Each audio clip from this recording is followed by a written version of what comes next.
I'm at the offices of Happy, which is a really unusual company. It's a training company, and I'm meeting the CEO called Henry Stewart, and he's written a book, not surprisingly, called The Happy Manifesto, and it's all about what makes companies happy, and his environment is just amazing here. You'll see it in a minute. It's really excellent.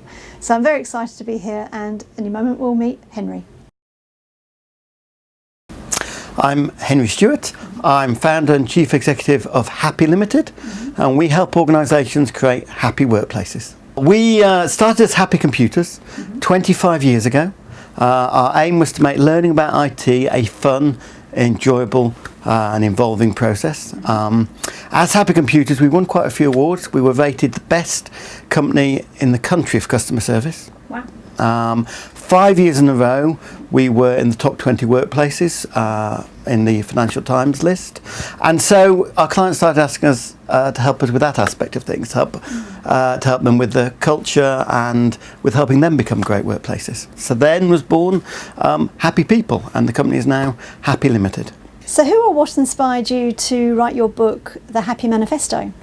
Well, it is clear from all the evidence that happy workplaces are more productive and more profitable, as well as being a better place to work.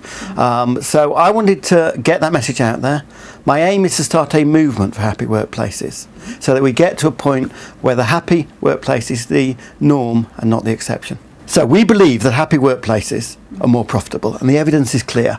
A guy called Alex Edmonds from Wharton Business School decided to take a look at this, and he looked at the best workplace lists. I've been going for 25 years, so he compared the stock market performance of companies in the best workplace lists with the standard American stock market. And he found what he called a 4-factor alpha of 3.5%. Now that might mean nothing more to you than it did to me. Yes. What it means is that every year they did 3.5% better.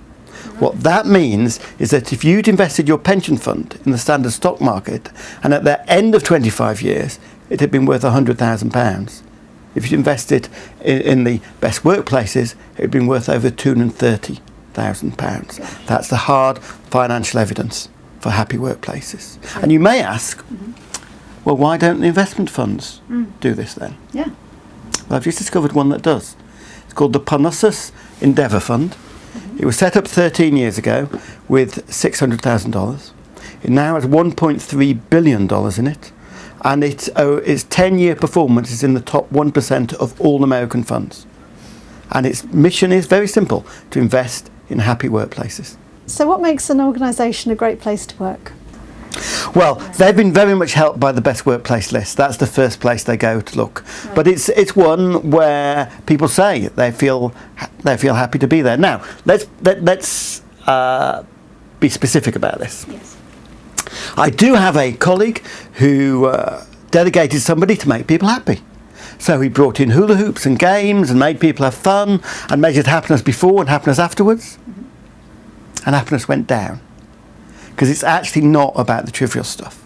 What they then started working on instead is giving people purpose and meaning in their jobs, making sure they're doing something that they were good at, and giving them some freedom and autonomy. And now their happiness is going up, and their aim is to be as happy as Denmark, who are famously the most happy country in the world. Oh, really? Yeah. I didn't realise that. So, in your book you mention recruit for attitude, train for skill. So where do you think recruitment sometimes can go wrong? Can sometimes go wrong. Recruitment, I think, most of the time goes wrong. Let me give you another analogy. Let's say you were put in charge of a football club. And let's say you were manager of a football club and you had to recruit a star player. What would you do? Well, obviously, you'd go and watch them play. But instead, let's say you'd learn from the best in corporate recruitment. And instead of watching them play, you'd ask them lots of questions. You'd ask them, tell us about when you played as a member of, as a team player, or tell us what you'd do if John Terry was running at you to tackle you. And let's say you had two candidates. Let's say one was John Motson, football commentator, brilliant at talking about the game, but has never played it. And let's say your other candidate was a young David Beckham, who was brilliant at playing the game, but certainly as a youngster wasn't very good at talking about it or about anything much at that time. Who would answer the questions best? Clearly, John Motson. That's what most recruitment does. It recruits the people who are best at talking about something, not the people who are best at doing it. And the evidence here again is clear. Laszlo Bock, the head of people at Google, quotes a study of 85 different studies of the relationship between recruitment and effective job performance. And the single most effective thing you can do is what he calls a work sample test, i.e. you get them to do the job in the interview. Yeah, that has a 29% predictor. That isn't even that much on its own, but it's looking at how many years of experience, for instance, is a 3% predictor of performance. So your top tip there would be to sort of simulate the job experience either in a test or actually live and sitting with somebody in the team, or... Absolutely. When we recruit trainers, we bring them in groups of 6, first of all. Now, why do we do that? One of our key criteria is that they're positive and supportive of others. I have no interest in asking them to tell me times they were positive and supportive. It's pointless. I want to see them interact with others. Then we train them so they're absolutely clear what we're looking for. Then we discuss so they're even clearer. And then they train each other, because we want to see them actually do it. I spent many years asking people what makes great training and getting some perfect answers, and then putting them in front of a class of trainees and finding they had no idea how to do what they just described. So would you call that an assessment centre? Would you say that's what it is, and advocate perhaps moving more towards assessment centres is the way forward? I don't know whether it's what assessment centres do. I know it's what we do. And what I simply advocate is work out what your people have to do in their job. If their tech is needing to fix things, get them to fix things in the interview. If they're salespeople, get them to sell something. If they're customer service, get them to interact with some customers. Get them to do the job in the interview. Yes, it's absolute common sense really at the end of the day, isn't it? Yeah. It's all common sense. So what do you think makes an organisation a great place to work?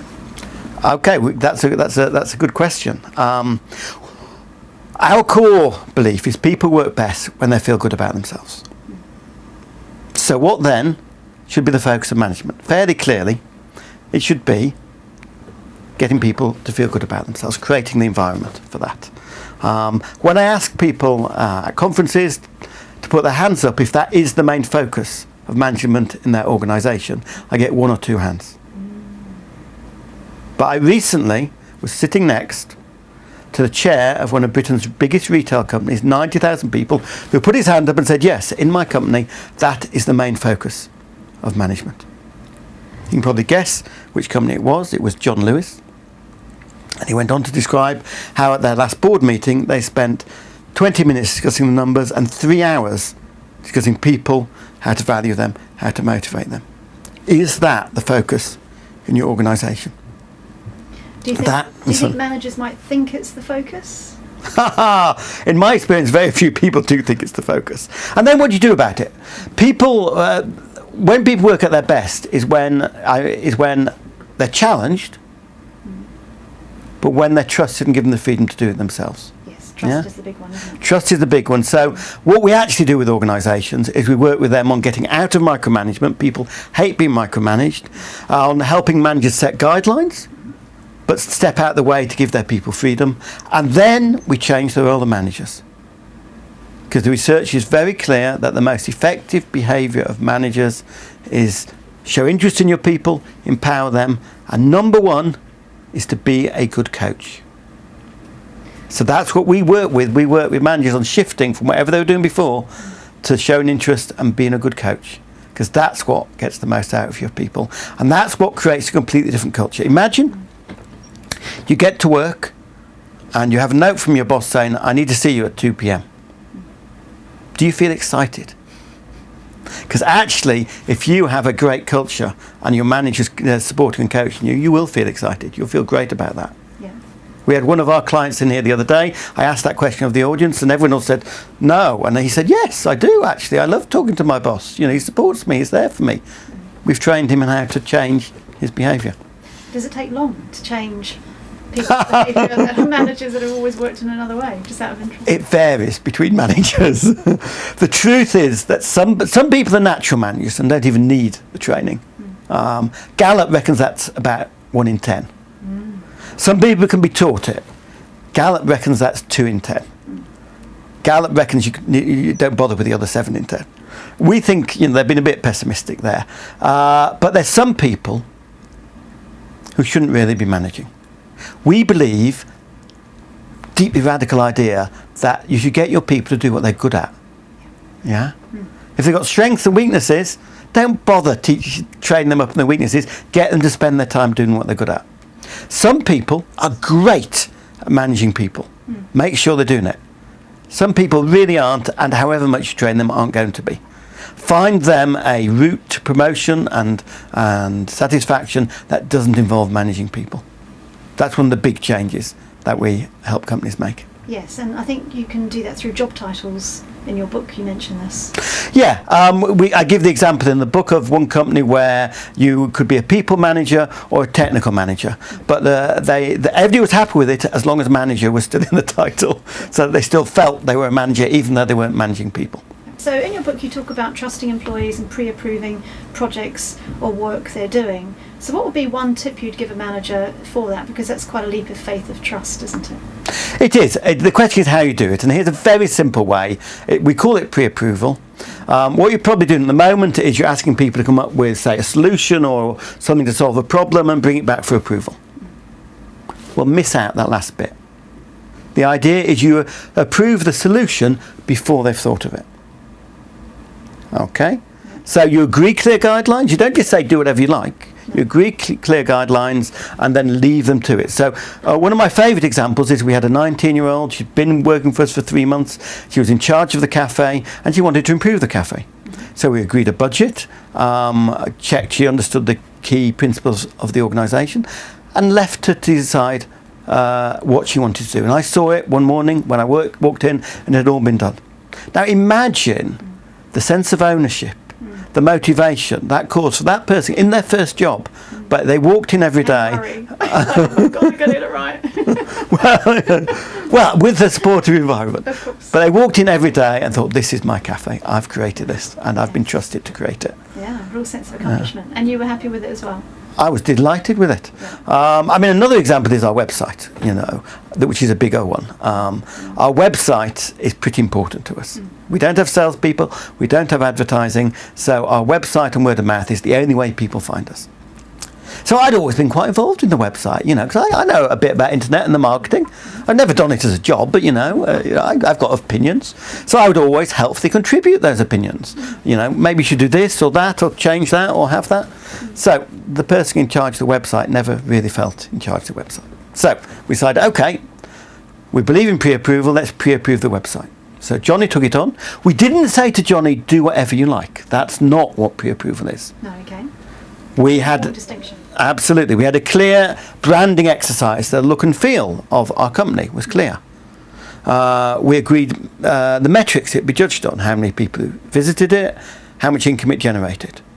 One of the guidelines was Johnny had to talk to users. We didn't need any feedback on that. We just need to know who's having that conversations. I saw it for the first time the night before it launched. Too late to change anything. And as I looked at it, I thought, I wouldn't have done that.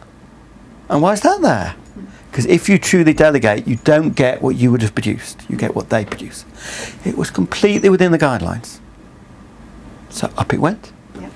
And when we got the figures, it had tripled visitors and doubled revenue. Wow. Even without the benefit of my expertise. So did you feel a bit redundant? Do you now feel a bit redundant having set things up in the way that you have set it up? My aim is to make myself redundant. Okay. Absolutely. Yeah. I want to be the manager who stares out the window thinking rather than the one who's stressed out all day trying to fit everything in. I haven't got there yet. Sometimes I do, but that's the aim. You've created a really unusual and delightful office environment here at Happy. How important do you think is the physical environment for staff working in companies? Okay, the physical office environment is really the icing on the cake. It's not the core of it. People love this place, and it did create a big morale boost when we moved in, and everybody was involved in the ideas and the creation of it. But I've been to a telecom company which looks exactly like Google. Looks a fantastic place to work, but is micromanaged to the hilt, and people hate working there and are leaving there. So it only works if it fits with the rest of the culture. You can't have a great environment and lousy management and hope people will still be motivated. Yeah. So what do you believe are the real reasons people leave companies? The biggest reason people leave companies is they leave their manager. We all know this. When I have an audience of people and ask how many people have left their manager, there's a whole array of hands go up. We have a simple solution for this. If somebody comes to me and says, I love my work, I love the people I work with, I'm even happy with what I'm being paid, but I can't stand my manager. Now, the normal outcome of that, one way or another, is that person leaves. Happy? We can solve it in a few minutes. We simply say, who would you like instead? Because we believe that you should be able to choose your manager. You know, think about that time when you left your company because of the manager. If you'd been able to choose someone else, would you still be there? Think of that cost to that company of having to recruit someone new. Just let people choose their managers and all sorts of issues disappear. And how long do you think it takes to change a workplace culture? Depends on whether it wants to change. Particularly, it normally depends on whether the people at the top want to change. Okay, so it starts from the top. If a CEO comes to me and says, I want to change the organisation, it's normally fairly plain sailing. Been working with a company called Macquarie Telecom in Sydney. I've been out there twice now, and on my last visit, Luke Clifton, the CEO, said, since we started on this happy, engaged workforce, our customer satisfaction has rocketed, our sales and profits are up, and our share price has doubled in 18 months. Okay. That's the potential effect. But don't give up if you're not the CEO. We also work with all sorts of people in middle layers in organisations who find ways to do it there. Because actually, if some of them have gone to one of them went to their financial director and say, okay, this is my happy plan. And the financial director looked at him as completely potty and said, I don't know what you're talking about. I just want, more production. So the guy then said, okay, if I can deliver you this, this and this, will you let me do it this way? And the FD said, yeah, that's what I want, this and this. Yeah. So phrase it in the way that your manager wants, and you will often get the freedom to create your own little happy oasis, even in a big company. All these ideas are encapsulated in the Happy Manifesto. You can get it from Amazon. You can actually get a free download off our website if you want an electronic copy. And some people read this book and just on the basis of that change their companies. Others read it and come to us for help on how to do it. We have conferences where you can meet people who've actually put these ideas into practice and ended up with happy and productive companies. But I'd really encourage you to get hold of the book. It takes a couple of hours to read, and I promise it will challenge you and also give you some tips on things to put into practice to make your organisation a better workplace. Brilliant. Great answers. Henry, thank you so much for agreeing to be interviewed today. Really, really appreciate it. A pleasure.